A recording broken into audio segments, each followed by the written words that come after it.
Uh, Today is Mental Health Awareness Day, and I wanted to spend some time just for a minute talking about mental health and what it means to be Christian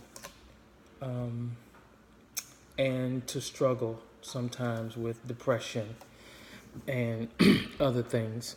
I grew up deeply Pentecostal, and so the problem with that is that we spiritualized everything. Everything was a demon. Everything was a spirit. You get a cold, it was a spirit. It was, you tripped. It was spirit of confusion or something like that. We named everything. Um, I've since grown to understand that everything is not a spirit. Everything is not demonic. And although I totally respect demonic oppression, but everything is not the devil. Um, Sometimes we are genetically predisposed not to produce serotonin in ourselves that allow us to be in a clear emotional and psychic space where we can function correctly. That is not an indictment against Christianity. That's biology. That's chemicals and chemistry going on in our body. And to say that to be sad some days or to be depressed is in contradiction to our Christianity actually is against what we read in Scripture.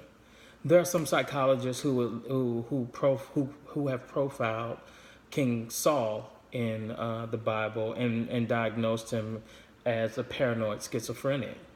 Um, David in the Psalms and from First Samuel to Second Samuel spends as much time being depressed and sad about what was going on in his life than he does being worshipful. And even, our Lord Jesus Christ gets into a very stressful moment of his life and despaired of his own life. Paul writes those exact words and says that we were pressed beyond measure, in so much that we despaired of even life itself. That life came so hard that I wanted to give up and I didn't want to live. I totally understand those kinds of feelings. And my recommendation to you, number one, is not just to pray, but not just to pray. Pray. Fine, pray. But you really need to find somebody to sit down and talk with. And while I respect the spiritual suggestions of talking with your pastor, sometimes your pastor isn't equipped and credentialed to be able to have the tools to help you compartmentalize and reframe issues. And so you want somebody who can do that. My suggestion is you find somebody who, I would say not a Christian, but not necessarily that. You need to find a therapist that respects you as a human being and as an emotional, psychic individual more than what your religion calls for you to be or more than what your spiritual gift is. You need somebody totally unbiased and who only cares about your well-being in those ways. And so find somebody to sit down and talk to. You cannot keep having days and piling on disappointments and ups and downs and grief and all of these things and not expect that your emotions won't get, a cold or a virus. It just, sometimes we get worn out, and you need to respect your emotional self as much as you respect your spiritual self. And so if you go to church for your spiritual checkup and your spiritual well-being, you should have a place that you go for your mental and emotional well-being. Black people are the most vulnerable in culture, society, in America to experience trauma, psychically, emotionally, spiritually, and the least likely of all groups to seek the help that we need. And so find somebody to sit down and talk to.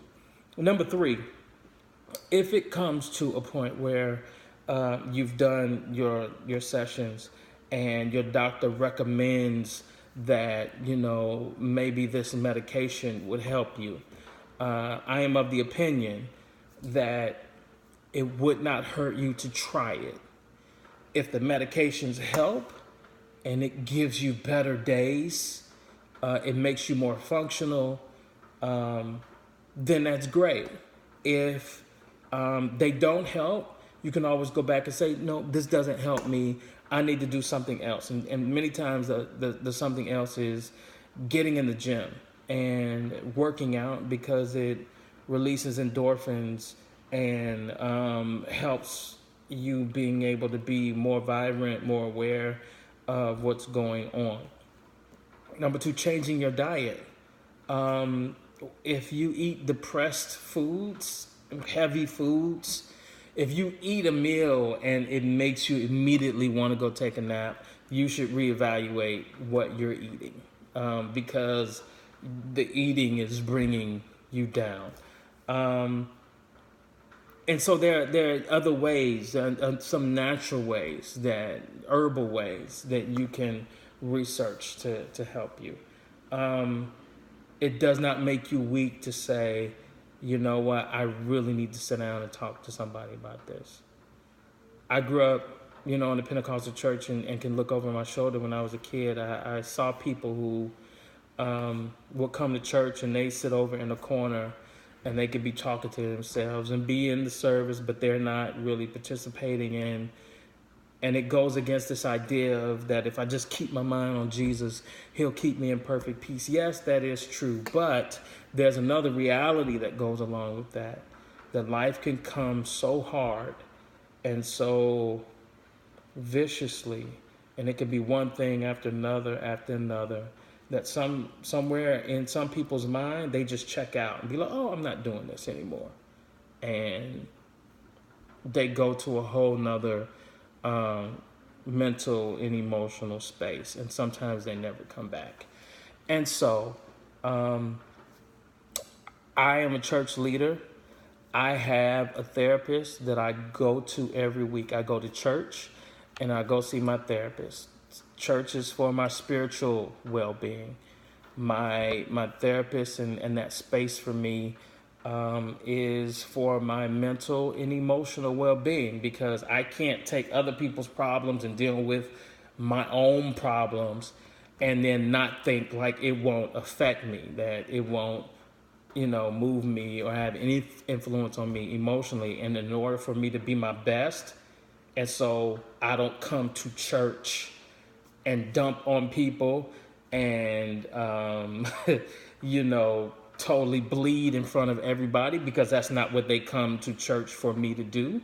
I need a place where I can go bleed and fall out and cry and throw a tantrum if I need to, and have somebody be there with me to say, okay, got it, that's how you feel, well, let's think through this. And it has made me a much better person, and it is the best decision that I've made in the last 15 years. It has helped. And so I just encourage you, as someone who knows what depression is and lives with it, and I understand that whole struggle, there is solace and there is help for you. And there's a space that you can create for yourself where you can have some better days. If he said that he came to give us life and that more abundantly, then we have to evaluate, are we actually enjoying the life that we live? And if we're not, then maybe we need to sit down and talk with somebody and find out why, this isn't really working for us. And so I encourage you, I'm praying for you. You are not alone. And so I trust that this Mental Health Awareness Day, that you would be encouraged to reach out to somebody, and know that you're in my prayers, and I love you very much. Bye-bye.